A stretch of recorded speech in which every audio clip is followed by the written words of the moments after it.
Welcome to MedSpa Unlocked, the podcast for ambitious medical spa owners who want to build, scale, and dominate in the world of aesthetics. Each episode delivers the strategies, tools, and insider knowledge you need to create a thriving multi-million-dollar practice. Hosted by Ashley James, known to many as AJ, former award-winning multi-practice aesthetic owner and operator, international speaker, sales and business mastery expert, and best-selling author of The MedSpa Growth Formula. AJ is also the founder and CEO of DermAesthetic Consulting Group and the visionary behind MedSpa Business Builder, a cutting-edge performance and sales system that accelerates growth and drives real results for medical aesthetic practices. Today, she's one of the most highly sought-after aesthetic practice consultants in the nation, widely regarded as one of the industry's top authorities, and she knows exactly what it takes to rise above the noise, outpace the competition, and build a truly profitable, sustainable business.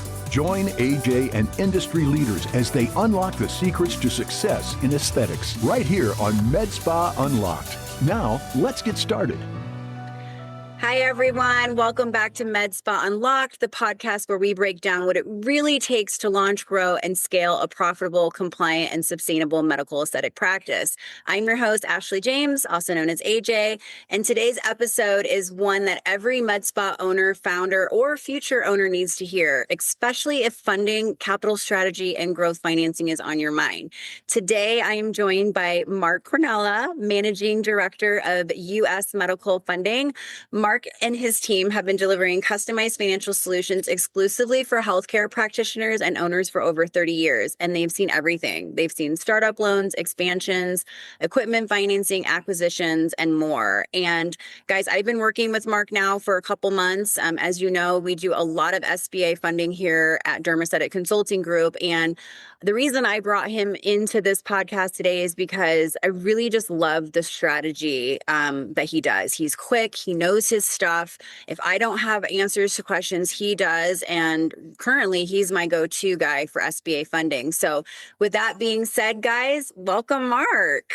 Thank you, Ashley. I appreciate it. I appreciate the opportunity to answer any questions you have, give your listeners a good little background about what to look for, what banks look for, and what they want to do as far as getting ready to apply for a loan, basically.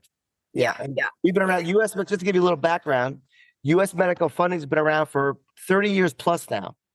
We started in dental, veterinary, medical. Now we've branched out into pharmacy, med spas, ambulatory surgery centers, pain management clinics, all different types of healthcare. And I've really enjoyed working with you, and I appreciate the opportunity. And please let me answer any questions anybody has or yourself. Yeah, absolutely. I mean, so this season is really focused on the startup blueprint, financial foundation for new practice success. And one of the things that we've been talking about is, where owners sometimes get upside down is they don't have the right financial plan and they don't have the right financial funding. They kind of go into it thinking this is what it's going to cost. And then they find out very quickly that they've run out of money. And so, here at DermAesthetic Consulting, we're always talking about, let's know what those numbers are. Let's have enough cushion. Let's have the right amount of money to do this the right way so that you can really get through those critical phases. And what we hear a lot is a lot of people, for one, they think it's really difficult to get an SBA loan. You and I know that that's not the case, but the reason that they find it difficult is because they don't have the right things in place. So I'd love to just hear from you, talk to our listeners about, if you're thinking about getting money from the SBA, or you're thinking about getting funding, let's walk through the checklist of what you absolutely have to have in order for a bank to take you seriously. Absolutely. Absolutely. First of all, let's talk about what banks look for. Okay. What do they look for? They look for experience, some type of experience in the space. You don't have to actually own a med spa or have owned a med spa, but some type of experience in the space where they've worked at a clinic, they've worked at a spa. They know kind of the ups and downs of what really happens on a daily basis, right? That's number one. Number two, very important. What's their personal credit history like, right? What's their personal credit history like? What's their credit score? Okay. How liquid are they? How much money do they have in the bank, right? We're not looking for millions, okay? But do they have 10 or 20% cash liquid in the bank compared to what the loan they're looking for, right? We want them to have a cushion after the loan closes, after they get in there, after they open their doors. We don't want them to be stressed and completely wiped out of all their liquidity, correct? And what's their financial discipline? Have they handled their personal expenses, right?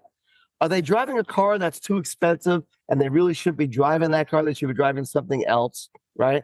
What's their rent look like? How much are they spending on rent? What's their mortgage, right? All the basics. If the listeners could take some ideas from this, what's common sense, right? Let's not be overextended. As long as they're not overextended, they have good common sense about how to take care of their expenses, their personal financing, bills, expenses. How much money do they bring in compared to what's going out, right? So a good credit score, good experience. And when I say good credit score, most lenders are looking for 700 and above, right?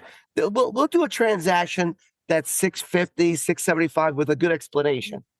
But as long as they're not lower 600s or even 500s, that's going to be a big challenge to get somebody approved.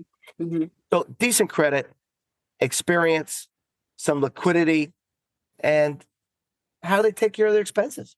Yeah. Basically, that's what they're looking for in a nutshell. Yep, I agree. And one of the things that we always do before we bring a client to you, Marc, we have these conversations with our clients. And, when we talk about a good credit score, we talk about experience. We've had clients that don't have experience. They're, private equity. There are a lot of people that are out there right now that are wanting to start med spas. And so, how does that look if they don't have the experience? Well, hire the people that do. So you can be an owner that is doing this, but if you don't personally have the experience yourself, then you have to get heavy on the employees. So you got to hire that nurse practitioner that's got 10 years of experience. You got to hire that doctor, or at least have that in the business plans. The bank has something to fall back on so that they know that there is somebody securing the education and the operations of the business if you don't have any experience. Now, when you talk about, having that liquid cash, equity into the business, what you're talking about is, let's say you're getting a $1 million loan. Okay. Maybe your build out's 500,000, your operational cash is another 300 to get you to open is another 300, whatever it may be. What Marc is saying is that they want to know that you can put some of that money towards loans. If it's a $1 million loan, they're wanting to see you have availability to put a good, anywhere from $15,000 to $20,000 in towards the startup. So maybe that's consulting fees. Maybe that's you built out the website. Maybe you've already paid for your architect. These are all things that can be applied towards that injection. Am I right, Marc? Absolutely. Absolutely. Perfect segue, AJ. If they don't have direct experience, okay, they're going to hire the right staff. And that's where you come in. Seriously, this is where AJ comes in. Okay. We like working with AJ and her consulting firm because they have the background, they understand the business, and they're basically a partner in the startup for your business, basically. An excellent professional startup. This is why we're considering financing some of these transactions with AJ, is because she's bringing a lot of experience to the table and basically directing you the right way down the road, what you have to do to get to the finish line. What do you have to do to get to that 12-month or 18-month break even? Correct, AJ? That 12 or 18-month break even point. What do you need to do to get there? And after you get there, hopefully you have some staff that has the experience to keep you rolling. And while you're in that business, you're learning. The ups and downs on a daily basis. Is that right? That's right. Well, I will tell you, most of our clients are breaking even before that 12-month mark. So we want people breaking that's excellent. Between 4 to 6. But so, some of the listeners, they're, because there's such this stigma on SBA, we have people that think it's so hard. Talk to me about the benefits of SBA versus like a traditional loan, because I know it's very, very different. Very different. Very different. If a borrower, prospective borrower, owner wants to go to a conventional bank, a traditional bank, most banks don't understand how to do a startup business loan. That's where the SBA comes into play. The SBA is a is they partner with these banks, these lenders, and they actually help guarantee the loan. 75% of that loan is guaranteed by the government. What's that do? It makes the lender, the bank, more comfortable in lending for that business, that startup. So the risk is much, much less. And it and it helps to predict the predictability of that owner being successful. Okay. I'm really glad that you said that. I'm just going to interject really quick because we've had clients that have said, I talk to my bank and they don't do startups. So it's not that they don't do startups. What I'm hearing you say, Marc, is that they don't have that relationship with the SBA to feel confident to do that type of loan. So it doesn't mean that you're denied. It doesn't mean that that the SBA won't do startups. It means that specific bank won't do it. Am I right? Absolutely. Exactly. That specific bank doesn't have the experience in doing an SBA loan, or they're not a preferred lender. I want to make sure about that. What does that mean? What does that mean? What's that mean? A preferred lender is allowed to underwrite the loan in-house and approve the loan without going to the SBA for approval. If you go to a local bank, a small local community bank, they might not be preferred. If they're not preferred, they have to go to the SBA for the approval and do a complete longer write-up for that approval. It's a big, big difference. It's a big difference. Yeah. Our banks are all preferred. We're all preferred SBA lenders. We've all had the experience with doing these type of loans. Startup pharmacies, startup veterinary practices, startup medical practices, startup ambulatory surgery centers, right? All in the healthcare space. And now startup med spas. I love it. And yeah, we've worked with you quite a bit, and we have many more clients that are about to begin working with you. Some of the other, if I'm taking all of my clients over the last several years and some of their questions and concerns when it comes to SBA, I think it's really important to really kind of talk about what you want to use the SBA for and some of their specifications, like equipment financing, the operational cash, the build out.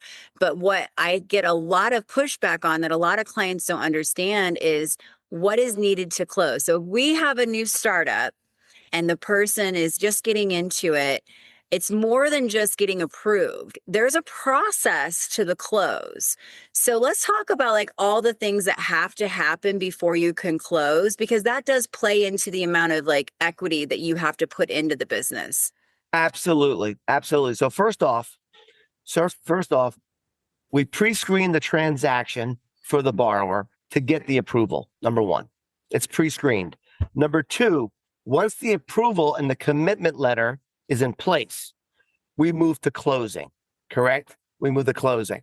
Now, if you're helping a client that has build out involved, improvements, equipment, working capital for overhead operations, right?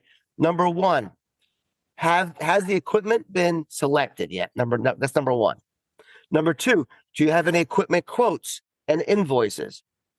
Number three, has the contractor been selected? How much is involved in the construction, right? Do you have any permits yet? Have you gone to your town to get the approvals to open up a med spa at your location, right? And one thing before I forget, I want to make sure everybody understands. It's great to start negotiating a lease, but please don't sign the lease until you're approved. I can't explain enough and emphasize how many times borrowers come to us, right, after they sign the lease, and then they can't get approved. I know. Okay? So time out on everybody's excited about starting their business, right? Everybody's excited about starting a med spa. You can negotiate the lease, come to your lender first, make sure the length of the lease, right, matches the length of your loan. Otherwise, your lender's not going to approve it. Right. The length of the lease has to match the length of the loan. That's what lenders look for. Okay. And how much is that lease going to cost? How much is your rent going to cost? Is it in line with your projections? That's where you come into play. Right. helping the borrower with their projections. So there's a lot of moving parts that have to be played out before you get to the finish line. Right? Yeah, I always say the SBA almost puts the cart before the horse, because you get the approval and then to close, you have to do all these things first. And so it's a process, you don't want to commit to a lease. I always tell my clients that the SBA typically is going to do a 10-year loan. And so you're going to need to have a 10-year lease, if not a 5-year lease with a 5-year renewal option.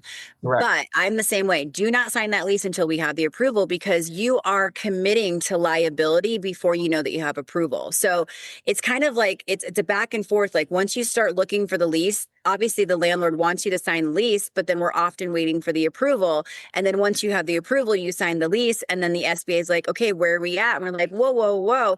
We got to design the space. We've got to bid out the project. Once we decide which GC we're going to go through, then we have to go and get our permits approved. And depending on what city you're in, the permit process can be very lengthy. So one of the things that we do, Marc, is this is one of the reasons why when we're negotiating leases for our clients, we're really trying to get as much free rent as possible. So like in cities like Texas, for example, it could be 6 months to 8 months before I get permits approved. So I'm going to really push for a year of free rent so that I have the time to do the permits, to build out the space, and to get the clinic up and going. And so if you're listening, getting the SBA loan or getting the funding is very, very important, but you have to understand it's not an application and then you're funded 30 days later. It could take 4 or 5 months to be funded because you have to have all these things in place before the SBA will close. That's another reason why the SBA requires you to have a 20% cash injection, because all these, you have to pay for the architect, you have to pay for the mechanical engineering plans, you have to pay for their permit. So there's cash that has to be spent. That's right. Before you get closed. And so excellent points. The cash is going out, right? Cash is going out while you're getting ready and planning your opening, right? While you're planning to improve the space that you found, correct? Right. And those are great points. The longer you could negotiate for free rent, right? And the longer I could build in interest-only payments into the loan, I want to mention for the folks out there listening, okay? We want to make sure you're successful. I meant 12 to 18 months before. I mentioned that because I do a lot of pharmacies. But yes, 4 to 6 months, you're at the break even, correct, AJ? Yep. Mm-hmm. 4 to 6. So the folks, if you're going to be at the break-even point of 4 to 6 months, we're going to make sure we build in, we call an interest reserve. They're interest-only payments built into the loan, where while your construction is going on, while your improvements are being done, you're not making a payment until you open your doors, right? Because you put enough money out already with all these different type of items that you're paying for.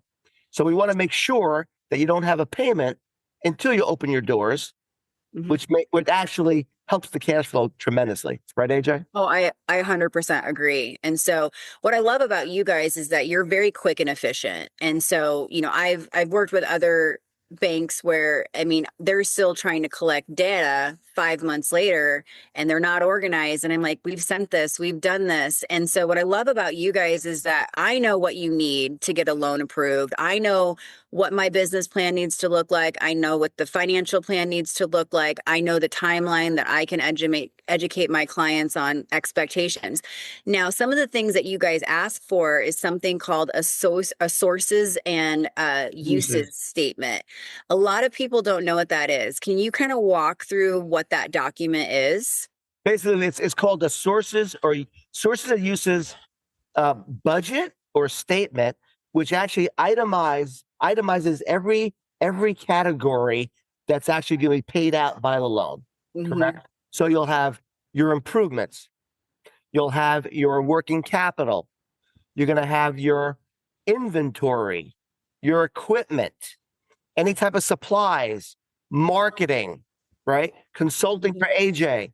All those important items are going to be spelled out on a sources and uses statement, or we call it a budget, right? So everybody understands where the money is going to, where the lending is going to, and what's being paid, correct? Yep. Yeah. And that's important because it's basically the financial pro forma, which can be very, very many pages condensed into one sheet. And so what will happen, guys, is when we're in the funding process and you go to Marc and you say, okay, like I'm going to buy this Cyton laser, they're going to look at that uses and I'm going to get tongue tied, uses and sources sheet and say, okay, where is this in the budget? And you'll say, okay, it's in equipment and this, and they'll say, okay, got it. If you don't have, let's say you have allocated $200,000 for equipment, but then you decide that you're going to do extra equipment and it's now $275. The bank is going to want to know that, and they may or may not approve it. Correct. So you have to be very, very, you have to not only outline your budget correctly, but if the budget changes, they essentially have to approve it. That's a great point. Great point. So you want to allocate, you want to make sure everything is allocated up front so there's no surprises for the lender, which could slow down the whole process. If there's a piece of equipment that's added during the process, please tell the lender, please inform your officer that you're working with or the closing clerk, closing person, and they'll make sure it's added to the budget and the sources and uses. Absolutely. Mm-hmm. One other thing I don't want to forget, I want to touch back on what you said before earlier. AJ, very important. You come to us, you enjoy working with us, working with me, because we take care of business, right? Yeah. And I appreciate that. Thank you. It's so important to work with someone, a lender, a finance broker, whoever it is, who cares about what they do, who's passionate about what they do. We've been doing this for 30 years, okay? I was trained by Xerox back in the day, but my point what I'm trying to make is, and I did a blog on this actually a few months ago, a lot of bank officers and lenders, they get paid a base salary with no commission. So what's their incentive to get your client from point A to point Z in 30 to 45 days to closing if they're not being compensated for what they do? So working with a bank and the right lender is one thing, but working with the right lender inside that bank, the right bank officer who has your file is so important. Oh yeah. It is. I mean, that's why I work with you ongoing, because you know me, I know the process, I know what you're going to be looking for. And it's almost like a relationship, because if you get someone that doesn't know you, or the underwriter is just kind of a paper pusher, they're asking questions that don't make any sense, Absolutely. Working with someone that's been through this multiple times, knows what they're looking for and kind of get ahead of it before it becomes an issue. Before we jump back in, if you're building your practice from the ground up or refining and scaling what you've already started, my book, The MedSpa Growth Formula, was written specifically for you. It's a clear, data-driven blueprint for planning, launching, and scaling a profitable, sustainable medical aesthetic practice. Inside, I distill more than 20 years of experience building and scaling successful practices into an actionable roadmap that covers how to avoid costly startup mistakes, how to create predictable revenue, and how to navigate operational challenges, all while outlining the 10 most critical elements of a practice you should master to build a business that lasts. The MedSpa Growth Formula is now available on Amazon in print and Kindle formats, as well as through other major ebook retailers. I've included the link in the show notes so you can access it in the format that works best for you. Whether you're taking your first steps or preparing for your next phase of growth, my book, The MedSpa Growth Formula, is designed to help you move forward with clarity and confidence. All right, guys, let's get back to today's episode. What are some common mistakes that you see, you see others making in the loan process? Some mistakes. Besides, the signing the lease is a big mistake. Yeah. That's number one. Number two. Oh, here's a very good point. The bank is going to look for where is the down payment coming from for the loan. Where are the funds where's the capital down payment coming from? Important point now. Some folks out there have family, friends that are helping them invest in this med spa, right? And quite okay. That's perfectly okay. But it has to be documented where the funds are coming from. Is Uncle Bob, okay, lending Susan $50,000 to open up her med spa? And we see this all the time. It's perfectly okay if it's coming from a gift from family or friends, but it has to be documented. If it cannot be documented where the sources of the capital is coming from, guess what? That's a problem in the closing process. That throws a big wrench into the closing process. So as long as, let me touch on this. So this is a good segue. As long as the borrower and the owner and the entrepreneur of this med spa has all their ducks organized in a row, okay? This is where my capital is, right? These are my bank accounts. Here's my bank statements for the past 3 to 4 months, because the SBA regulates these banks to prove where the capital is coming from. Right. It's really not the bank and the lender. It's actually the government that regulates these lenders, right, on where the capital is coming from. So I've seen that happen a couple times where they can't provide a supporting document where it shows where the capital is coming from, right? So what do you think the easiest way is? I know that we've had clients where we call these investors angel investors, and we just essentially create a spreadsheet. But what's most important, I think, and correct me if I'm wrong, is when you get these angel investors or these family members to invest in your business, put it all in one bank account. Yes. So that you can show the deposits, you can show the history, because you guys the SBA is going to want bank statements, and they're going to ask for bank statements on a regular basis. So not just before they get you approved, but also before you close. They're going to want to make sure that that money is in there, or that you've been using the account to just kind of show that cash balance. Am I right? Very good point. Very, very good points. I would say the best advice I could say is stay as organized as possible, right? Keep your financing in place, keep your documents all in place, and stay as organized as possible. So when the bank does ask for the supporting documentation, you have it. Very simple. Yeah. Yeah.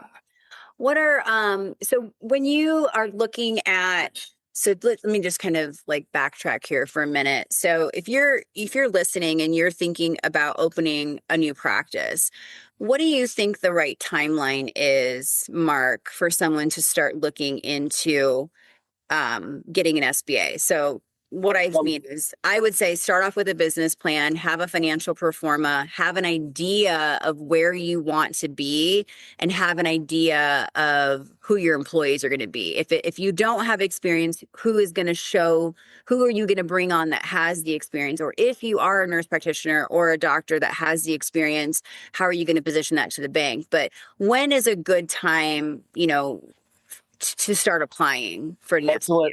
Excellent question. Obviously, they have to be working with you, right? They have to be working with you seriously on their business plan and their projections prior to coming to us. Okay. Right? They have to have a good idea.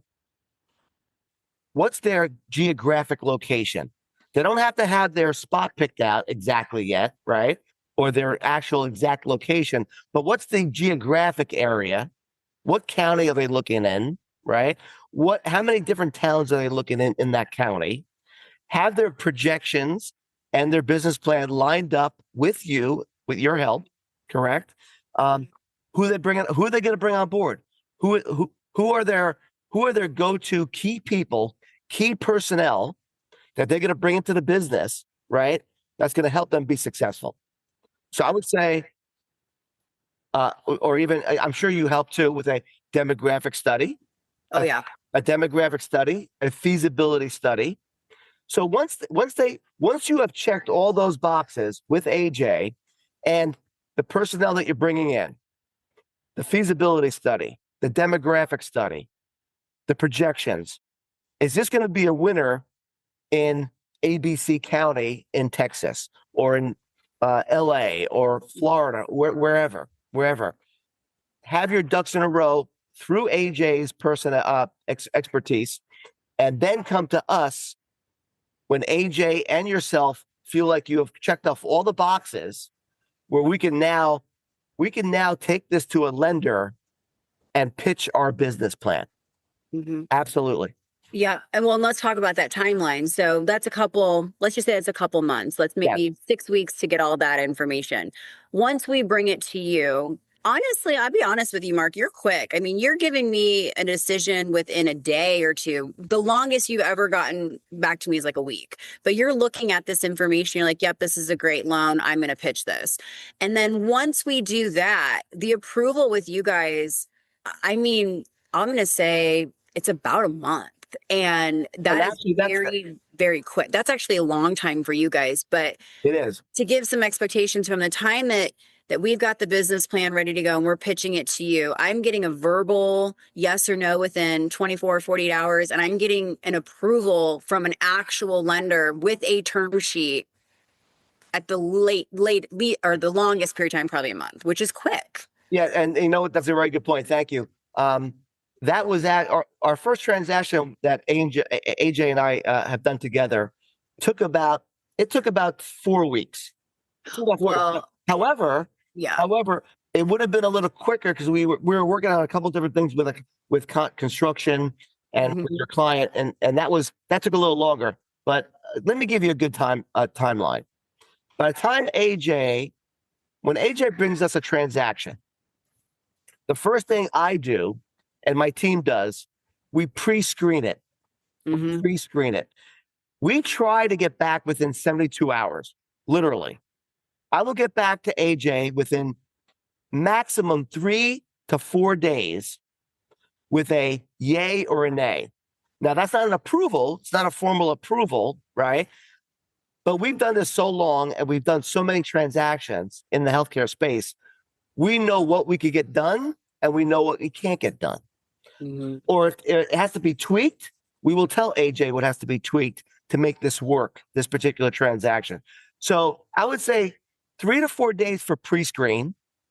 AJ will get a green light or a red light on the transaction.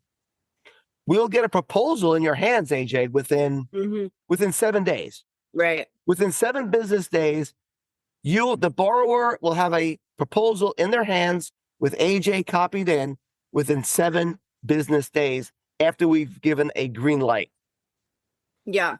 And that's quick, guys. I mean, like I said, I've worked with a lot of SBA and I've worked with a lot of banks over the years. And one of the reasons, I mean, again, I love working with you, Marc, because you're so efficient, you're so quick. I mean, there have been times where I have waited 4 months for any type of okay from a lender. And it's hard because it puts the project in limbo. You don't know what you can do. You may have found a great space, but you can't sign a lease until you have some type of a term sheet or some type of an approval, and you could lose the space, so it's very important to work with a company that understands the process, that has worked with med spas before, because there are a lot of lenders that won't even touch med spas. And I really don't understand that. Every bank, that's a good point, AJ. Every bank has their own appetite. Yeah. Every lender has their own appetite. There's lenders out there that won't touch a hotel. Seriously, we do a lot of different transactions. We have 2 brands: U.S. Medical Funding for healthcare, U.S. Professional Funding for general business. But every lender, every bank has their own appetite, right? And that could stop you right there in your tracks. But that goes back to what I said earlier. Are you working with a lender or a bank that really cares about what they do? Are they experienced? Are they experienced in this type of transaction? Do they have incentive to get it done? Do they have any incentive to get it done? Do they care? Are they passionate? Yeah. We care. Obviously, you see that. We care. We're passionate, and we love what we do. We really truly love what we do. And we're looking forward to working with you on some other transactions. Absolutely. Yeah. So what, when you're listening to this episode today, to my listeners, what I really want you to take away from this is, getting funding for your business, for your startup, for your expansion, it has to be a critical step because you have to have the right amount of cash, especially if you're a new practice. There's nothing wrong with getting a loan that, is $1 million or is $800,000. It's better to have that cushion there to begin with and know that you have the right funds to market, to afford your staff, to do all the things that you need to be successful than it is to run out of money.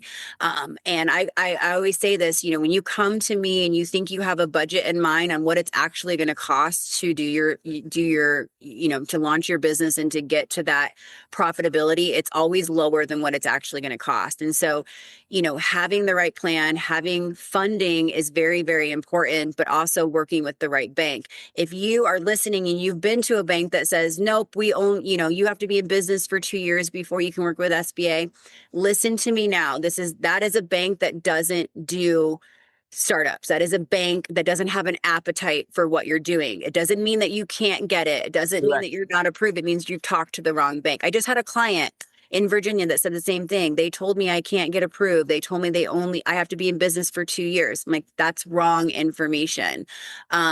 You also need to make sure that you're working with someone that has worked with med spas before and understands the structure, because if, like you said, Marc, if they don't have an appetite, they could just say no. And that doesn't mean that you can't get it. It just means that bank doesn't work with med spas. So it's important to talk to multiple banks, but also talk, with us and talk with Marc, because we are the ones that are experienced in doing that.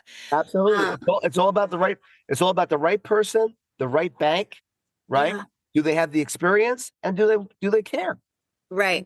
Well, and I want to touch on one thing too before we kind of end on today. When I say $1 million loan, some of you might be listening being like, oh my gosh, I have sticker shock right now. What does that actually look like on a monthly basis, Marc? If I'm getting $1 million loan for my client, what does that payment look like? I'm going to run it real quick for you. I know you are. I love it. Real quick.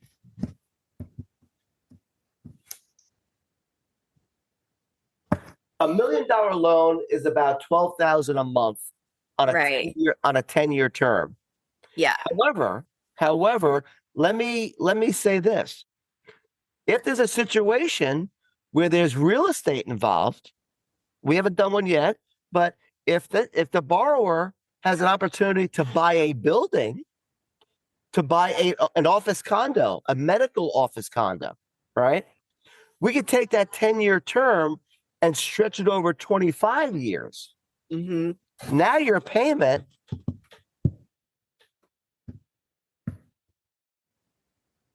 drops down to $8,700 a month. So let me break that down for the listeners. Let me break that down, because this is everything, guys. This is your build out. This is your operational cash. This is the cushion of cash that you have during those very first months where you don't have revenue or you don't have a lot of revenue. This is your supplies. This is your opening order of Botox, all wrapped up into a loan. So your $12,000 payment to the SBA, let's break that down. That's 3 injectable patients, guys. If your average patient is coming in for Botox or fillers and they're doing 2 syringes of filler, maybe 3 areas of Botox, that's just 3 patients, guys. If you're doing wellness, you're doing hormones, that's nothing. That's $12,000. That's nothing. Absolutely. So if you're listening, I want you to start envisioning, getting a large loan doesn't mean you're going to immediately be in debt. It one means that you're doing things smart. You're making sure that you have enough cash flow, enough money to do this the right way. But guys, it's a small payment. And like you said, if you're buying the building, it's even smaller than that. So I hope that if you're listening, it makes it feel a little bit more realistic, because I think some people have a bad stigma against loans. I don't want to get an SBA loan because it's so much money, but it really isn't. AJ, great point. Debt is not bad. Mm-hmm. The right debt is perfectly okay. And if you break it down to the simple, right? How many patients will it take to make that payment? Right. 3, 4? Right. 4, not as many as you think. And you'll be in the black. Your customers will be in the black that much faster than they think, right? When that business starts taking off. Oh yeah. I mean, our average client is generating a minimum of $40,000 their first month out the gate. So, it's that'll more than cover $1 million loan. Right. It sounds like a lot when you say $1 million, but when you break it down on a monthly basis, just like a mortgage, it's just like a mortgage cost, right? A mortgage payment on a house. You buy a $2 million house. Oh my God, a $2 million house. But guess what? That $2 million, it's only $5,500 a month or whatever it is. Yeah. It's covered. Yeah. Gosh, this has been so great. I want to be respectful of your time. I know you didn't have a full hour for me today, but if you guys are listening, I really hope that this has shed some light on the SBA process. Again, this season is all about making sure that you're financially stable so that you are positioned for success. Like you've heard from Marc today, we've answered questions on what you need to get funded, what the bank is going to require from you, what the timeline is, and just having realistic expectations about the approval process and what it takes from getting that term sheet to actually closing. Marc, it has been wonderful. You've shed so much light on this topic today. How do my clients get a hold of you if they're interested in doing this? So very simple. Our website is very easy to remember. www.usmedicalfunding.com. www.usmedicalfunding.com. Go right to the website. We'll have you'll see on top under professions, there'll be a MedSpa section on top. Click on the MedSpa section. You can either give us a call, you can fill out a contact form, or fill out apply now. Very, very simple. And we will get back to you right away, even quicker than AJ. Yeah, I don't know about that. Well, I love it. Well, everyone, again, thank you for tuning in to MedSpa Unlocked, where we help strategize and help you position your practice, whether it's new or you're expanding for long-term success. Marc, again, it's been a pleasure. Thank you so much. And if you liked what you heard today and you want to learn more, make sure that you subscribe and tune in next time. And so until then, keep practicing, keep growing, and we'll see you next time. Good luck. Thank you, AJ. Thank you. Bye-bye. Bye. Thank you for listening to MedSpa Unlocked. True success in aesthetics is never accidental. It's the result of vision, precision, and disciplined execution. If today's episode resonated with you, we invite you to subscribe so you won't miss future conversations and to continue unlocking what's possible for your business, your brand, and your legacy. For more resources, education, and strategic support, visit us at DermAestheticConsulting.com or connect with us on social media at DermAesthetic Consulting. And if you're ready to take the next step in building your aesthetics practice the right way, we'd love to help. Until next time, lead with intention, operate with excellence, and never stop evolving.